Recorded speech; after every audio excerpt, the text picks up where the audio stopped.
이 시간 성경 봉독하는 시간입니다. 함께 보실 말씀은 사도행전 11장 27절에서 12장 25절까지의 말씀입니다. 사도행전 11장 27절에서 12장 25절까지의 말씀입니다.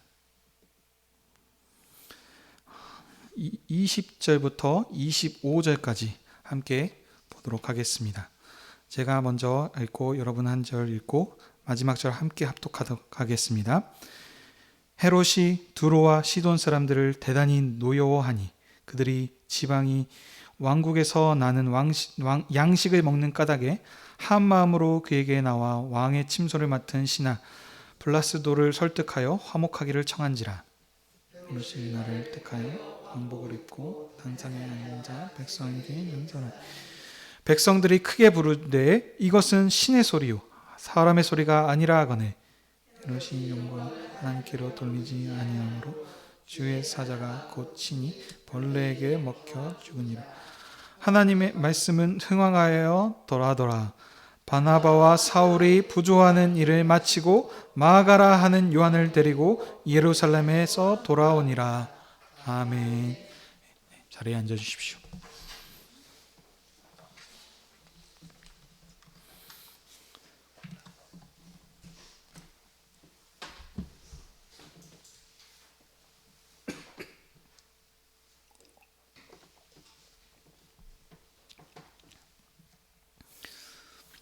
기도하겠습니다.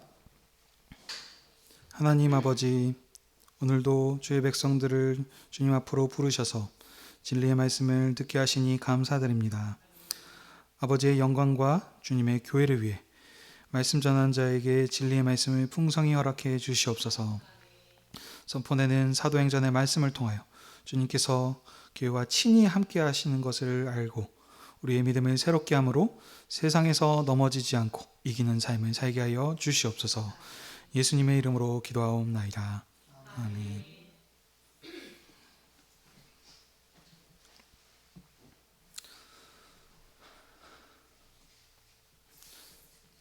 오늘은 사도행전 11장 27절에서 12장 25절까지의 말씀을 가지고 주님께서 헤롯 왕의 박해에서 교회를 돌보심이라고 하는 제목으로 함께 은혜를 나누기 원합니다.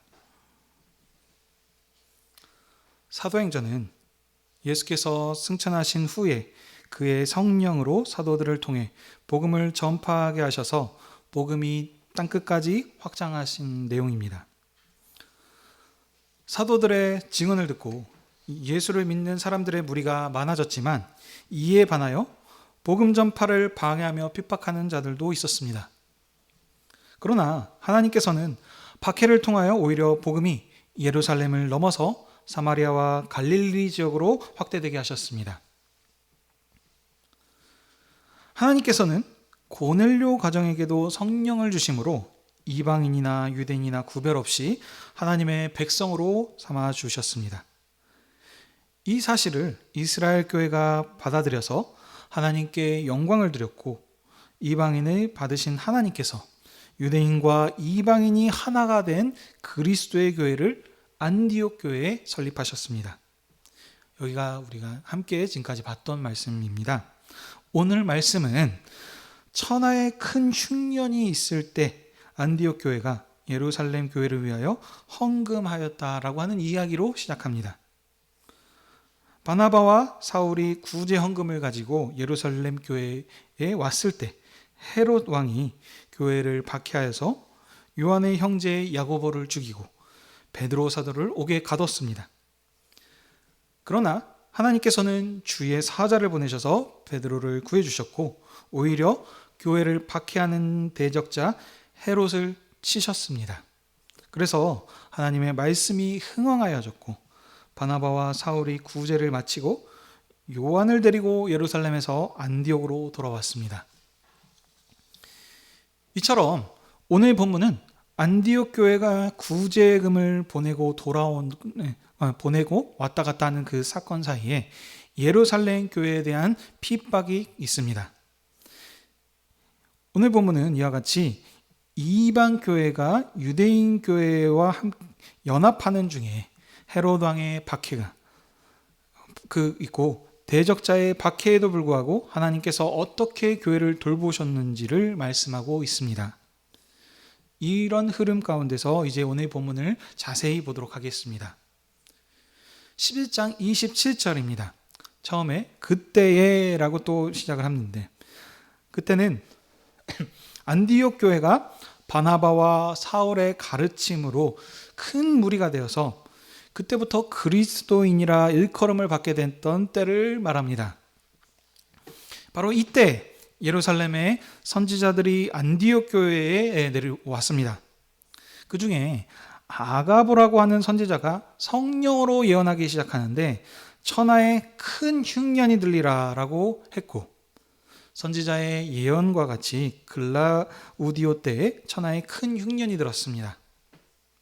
그러자 안디옥 교회에 있는 형제들이 유대에 사는 형제들 곧 예루살렘 교회를 위하여서 모금하기로 작정을 하였습니다.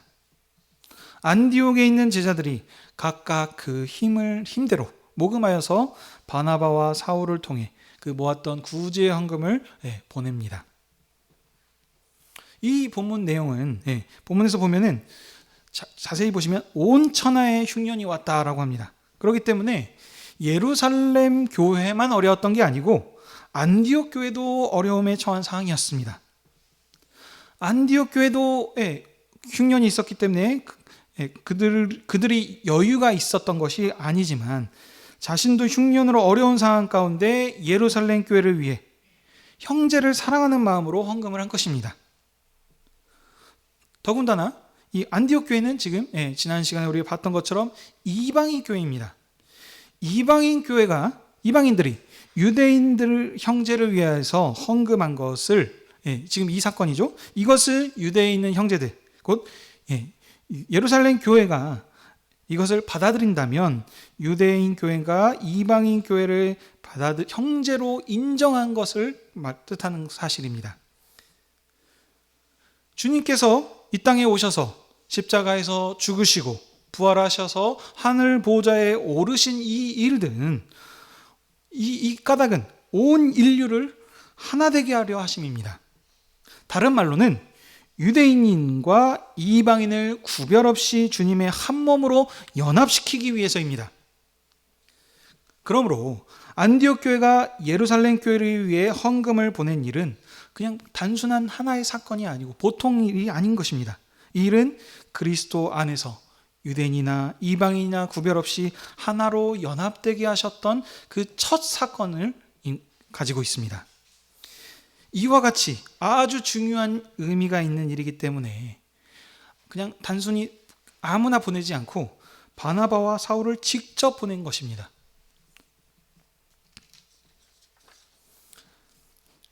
12장 1절입니다.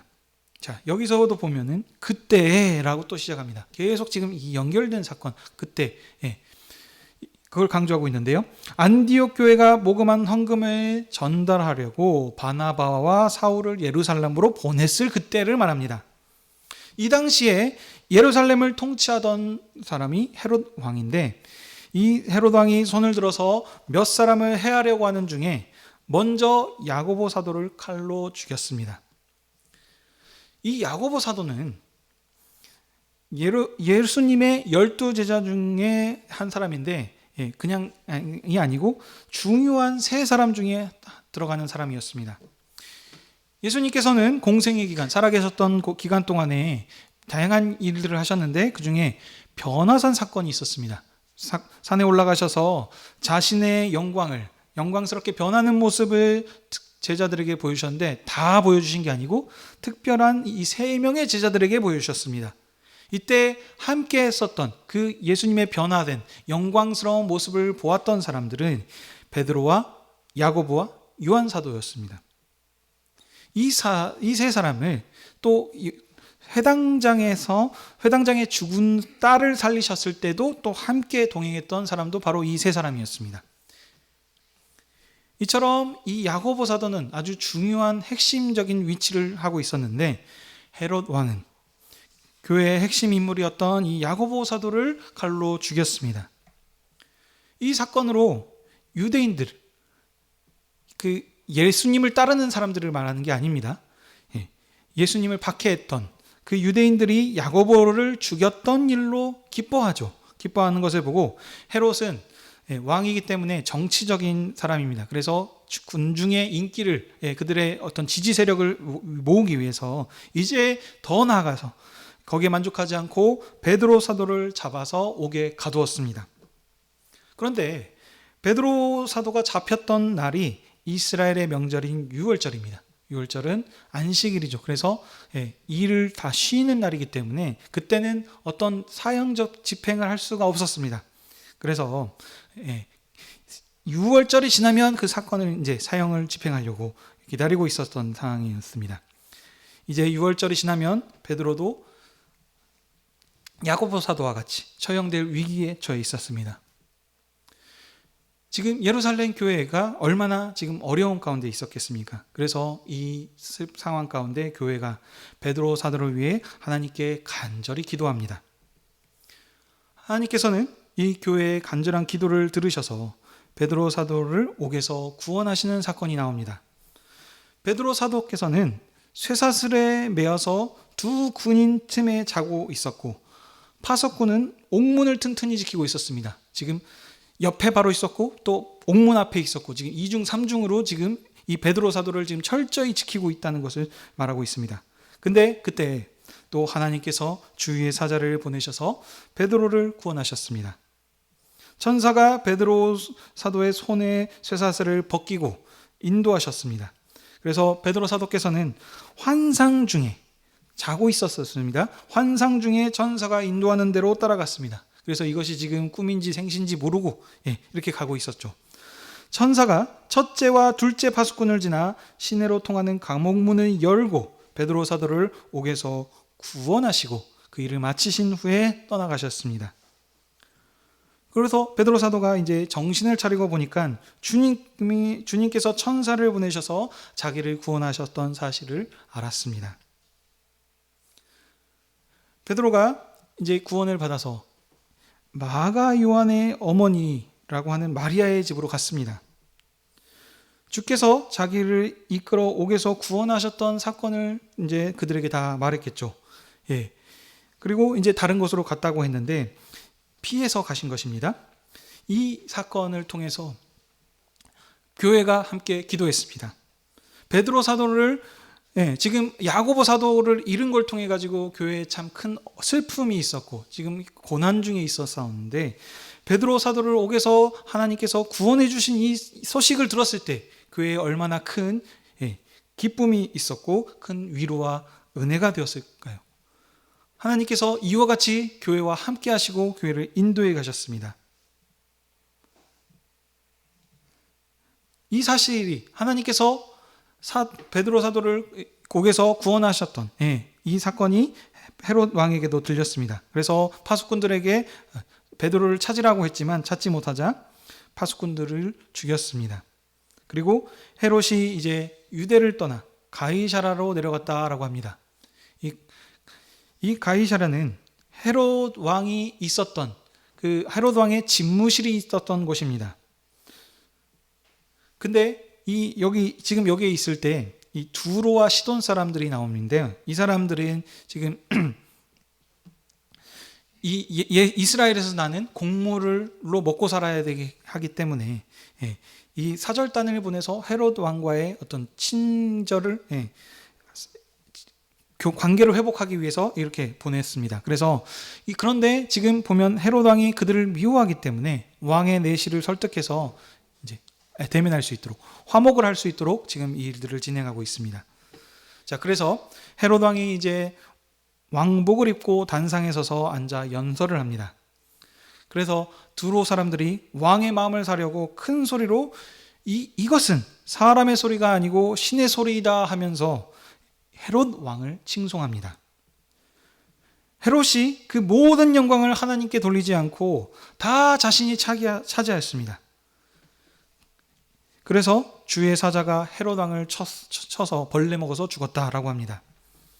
이 사건은 마치 나중에 나오는 일이지만 그 전에 보면 느부갓네살 임금이 내가 이 큰 도성을 세웠다 하면서 하나님의 왕권을 찬탈하다가 7년 동안 소처럼 풀을 뜯었던 것과 같이 헤롯 왕이 하나님의 심판을 받아서 죽었던 사건과 같습니다.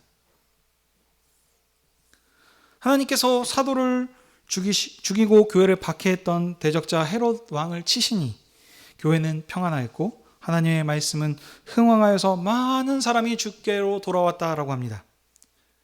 지금 오늘 이 말씀이, 이 비슷한 내용이 우리 사도행전의 말씀에서 계속 반복되는 내용들이었습니다. 4장, 5장에도 있었습니다. 오늘 본문은 헤롯이 교회를 박해하였고 4장, 5장은 이스라엘의 공회였던 대제사장과 그 무리들이 교회를 박해했었던 내용이었습니다. 그리고 또 한 번 나오죠. 박해가 다시 또 한 번 되었던 것이 바로 8장이었습니다. 절정에 이르죠. 바로 스데반 집사를 죽인 일입니다. 처음 박해에서는 사도께서 이스라엘 공회 앞에서 예수의 주되심을 증언하실 때 이스라엘의 대제사장들과 사도를 불러다가 위협하고 놓아졌었습니다. 그때 사도들을 놓으면서 그때도 보면 복음의 동지들이었던 그 제자들이 함께 기도했었음을 알 수 있습니다. 그 기도의 내용이 사도행전 4장의 말씀에 있고요. 그리고 사도들이 공회 앞에서 예수님의 주 되심을 증언하시다가 잡히셨는데 그때는 하나님께서 사도들을 구원하셨던 사건이 없었습니다.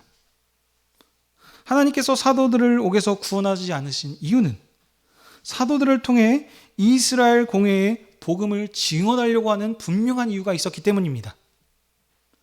하나님께서는 베드로 사도를 통해 대제사장과 공회와 이스라엘 원로들 앞에서 재판을 통해서 복음을 증언하시기를 원하셨습니다. 주님께서 이 땅에 공생애 때 땅에 계실 때 먼저는 이스라엘 제사장들에게 증거하셨던 것처럼 이제 주님께서 부활하신 주님을 증언하도록 사도를 세우셨었기 때문에 사도들은 공회 앞에 우리가 보고 들은 것을 말할 수 없다 하면서 복음을 증언하셨습니다.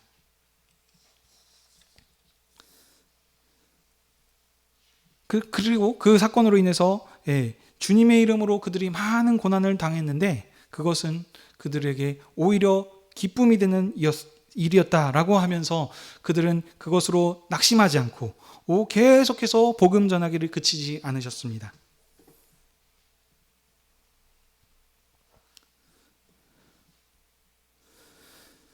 사도들이 예루살렘 공회에서 유대 장국자들에게 복음을 전하셨기 때문에 많은 박해를 받았습니다. 그 박해의 시작이 예루살렘 교회였었습니다. 스데반의 일로 사울이 교회를 잔멸하기를 앞장섰는데 이 박해 때문에 사도들 외에는 제자들이 아무도 예루살렘 교회에 남지 못하고 다 흩어졌었습니다. 이것이 정확하게 예루살렘에 있었던 첫 박해였었습니다. 예루살렘 제자 등이 박해 때문에 제자들이 흩어졌어도 하나님께서는 박해하는 제사장들을 그때는 심판하지 않으셨습니다. 물론 사울을 꺾으셔서 전도자를 삼으셨다라는 말씀은 있어도 제사장들을 죽이진 않으셨습니다. 같은 사건인데 지금 오늘과 같이 같은 박해가 있었는데 제사장들은 하나님께서 죽이지 않으셨습니다. 왜냐하면 제사장들은 그들도 아브라함의 언약을 따른 언약 백성이었기 때문입니다. 그런데 오늘 이 본문에서는 헤롯 왕의 핍박에 대해서는 하나님께서 그의 권능으로 대적자를 심판하셨습니다. 제가 아까 느부갓네살 왕의 예를 들었습니다. 이스라엘이 바벨론에 포로되었을 때 하나님을 조롱하다가 하나님의 심판을 받고 죽었던 이방 왕, 이 느부갓네살 임금의 아들 벨사살이 하나님의 전의 그릇, 그 모든 식기들을 다 훔쳐갔었습니다. 그것으로 술을 마시면서 이방신을 찬양하다가 그날로 죽임을 당했던 사건과 같이 여기서도 보면은 하나님께 영광을 돌리지 않았습니다. 이방인들이 그들은 모르기 때문에 그렇게 할 수 있습니다. 그렇지만 이 지금 헤롯 왕이 하나님을 높이고 찬양을 영광을 돌려야 되는데 그렇게 하지 않고 모든 영광을 본인이 다 차지하였습니다. 그러므로 하나님께서는 사도를 죽인 헤롯 왕을 죽이셨고 하나님 나라를 대적하는 자는 반드시 심판하시겠다라고 하시는 것을 보여주셨고, 거기에 더 이어서 자기 백성과 함께 하신다는 것을 분명하게 우리에게 보여주신 것입니다. 그렇다면 오늘 여기서 지금 하나님께서 교회와 함께 하신다고 했습니다. 3명의 사도 가운데 야고보와 베드로가 있었는데, 하나님께서 베드로 사도는 살려주셨는데 야고보 사도께서는 살리진 않으셨습니다. 왜 그러셨을까요? 우리가 그 정확한 하나님의 뜻을 알 수는 없습니다.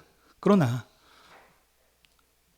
하나님께서는 일을 통해서, 사람을 통해서 영광을 받으시기 원하십니다.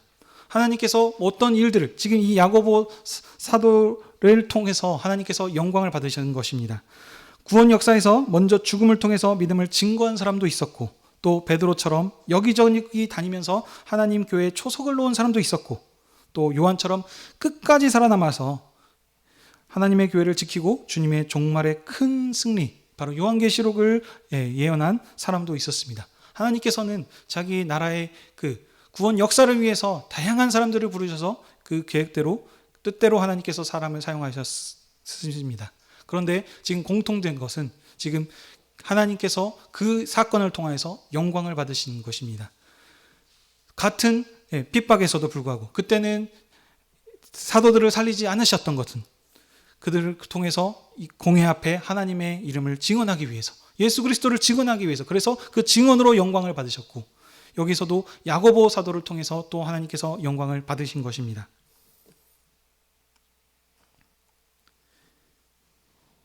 야고보는 죽음을 통해 하나님께 영광을 돌렸습니다. 그리고 베드로는 살아서 하나님께 영광을 돌렸습니다. 결론은 하나님께서 교회를 박해했었던 헤롯 왕을 죽이셨기 때문에 하나님의 말씀이 점점 흥왕해 갔습니다. 교회가 날마다 성장해 갔습니다. 이것이 지금 사도행전에서 계속 반복되고 있는 하나님의 역사입니다. 그리고 이것이 끝이 아니죠. 보시면 오늘 또 말씀 끝에 부분에 24절 하나님의 말씀이 흥왕하여지더라 하고 더하여지더라 하고 끝날 수 있는데, 그렇지 않고 바나바와 사울이 부조하는 일을 마치고 마가라는 요한을 데리고 예루살렘으로 돌아왔다 하면서 한 절이 더 있습니다. 그냥 있는 것이 아닙니다. 지금 처음에 제가 구조를 설명드렸습니다. 이 사건이 지금 예루살렘 교회가 박해가 있었던 때가, 그때 바나바와 사울이 부조 헌금을 가지고, 구제 헌금을 가지고 지금 예루살렘에 왔던 때입니다. 그 사건 가운데 하나님께서 지금 놀라우신 역사하심을 보여주는 것입니다. 교회가 지금 여기 마가하라 하는 요한이라고 했었는데, 이 사람이 지금 어디냐면 베드로가 지금 옥에서 나와서 방문했던 그 집에 있던 사람입니다. 그때 거기에 있었다는 것은 지금 바나바와 사울이 아마 그 집에서 지금 육아하면서 그 지금 부조했던 일들을 지금 전했을 것입니다. 하나님께서 지금 핍박 중에 있고 지금 고난으로 고통 가운데 있는 이 교회를, 베드로 사도를 구원하심을 통해서 기쁨을 허락하여 주셨고, 또 이 지금 핍박이 지금 계속 더해지죠. 지금 흉년이 있는 이 상황 가운데 거기에다가 또 지금 여기 박해까지 있는 이런 지금 고난과 고난이 겹쳐 있는 가운데 베드로 사도를 살리시고, 또 바나바와 사울을 통해 보내인 이 구제 헌금으로 교회를 위로하고 계시고 은혜를 충만케 해주시는 이 모습이 지금 하나님께서 강조하시고 말씀하고자 하는 내용입니다. 그리고 이것으로 끝이 아니죠. 그들이 마가라는 요한을 데리고 다시 돌아갑니다. 예루살렘 교회만 은혜를 부어주신 게 아니고 이 사건을 통해서 2사람이 갔다가 3사람이 돼서 안디옥 교회로 돌아옵니다. 그래서 이방인과 예루살렘 교회가 함께 연합하게 하는 그 사건을 하나님께서 이루셨고, 또 이 안디옥 교회도 하나님께서 복에 복을 더하시는 은혜를 지금 우리에게 말씀해 주고 계십니다. 이와 같이 하나님께서는 그 어떤 권세도 자기의 백성을 해하지 못하도록 교회를 지키십니다.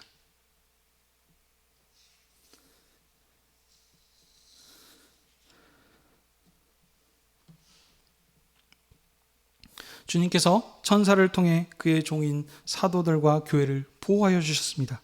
그러므로 교회는 결단코 홀로 걷지 않습니다. 살아계신 하나님의 아들이 교회에게 천사를 보내셔서 유대인의 모든 관계로부터 자기 백성을 구원하셨습니다. 그 누구도 왕이 아니십니까?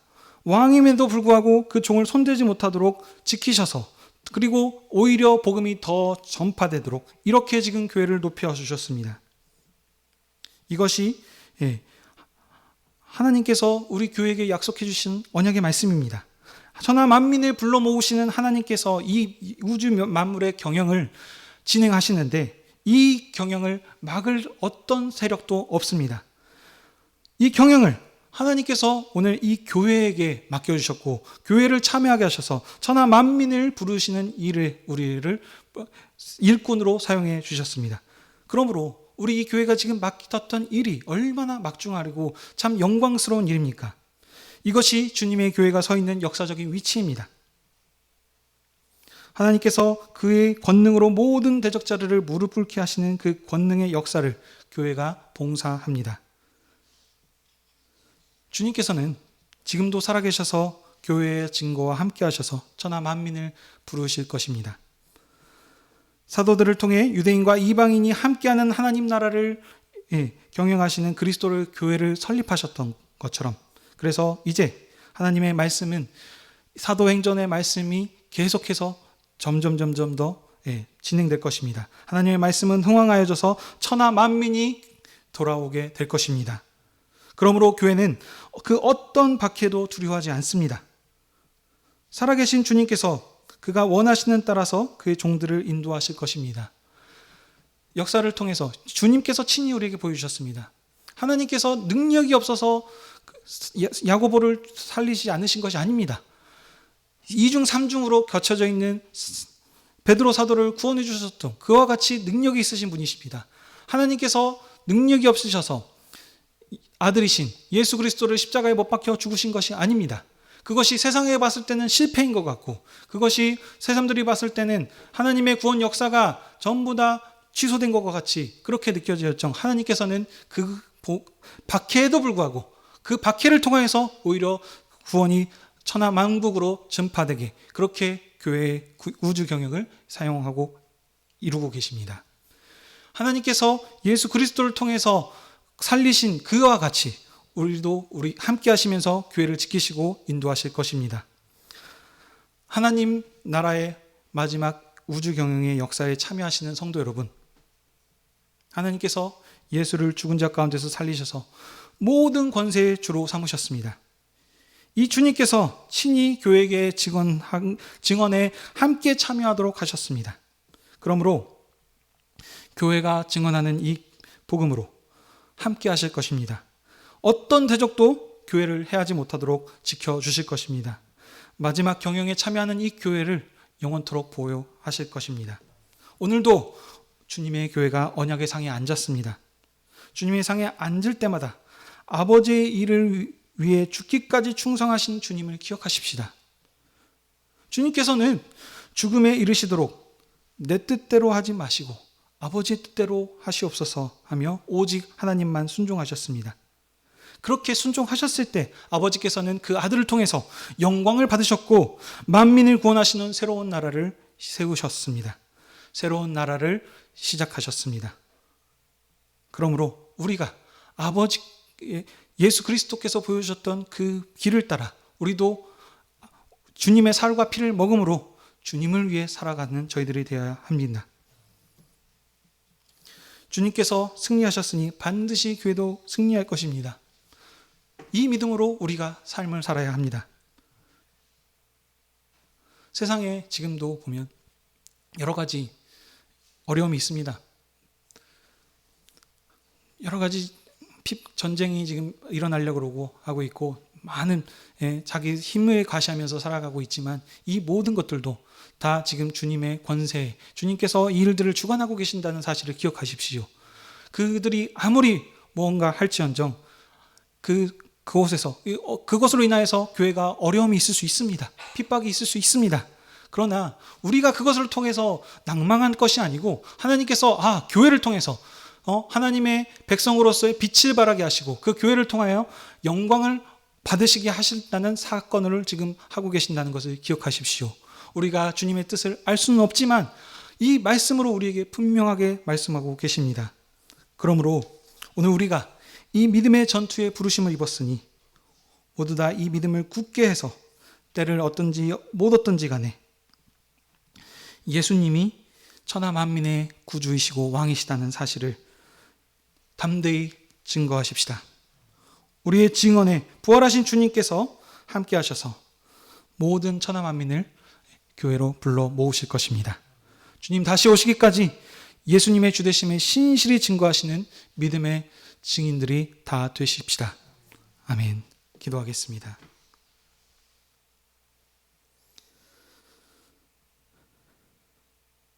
하나님 아버지, 오늘도 저희들을 교회로 모이게 하셔서 말씀을 통해 하나님 아버지의 사랑하심과 구원 역사의 경영을 알게 하여 주시니 감사드립니다.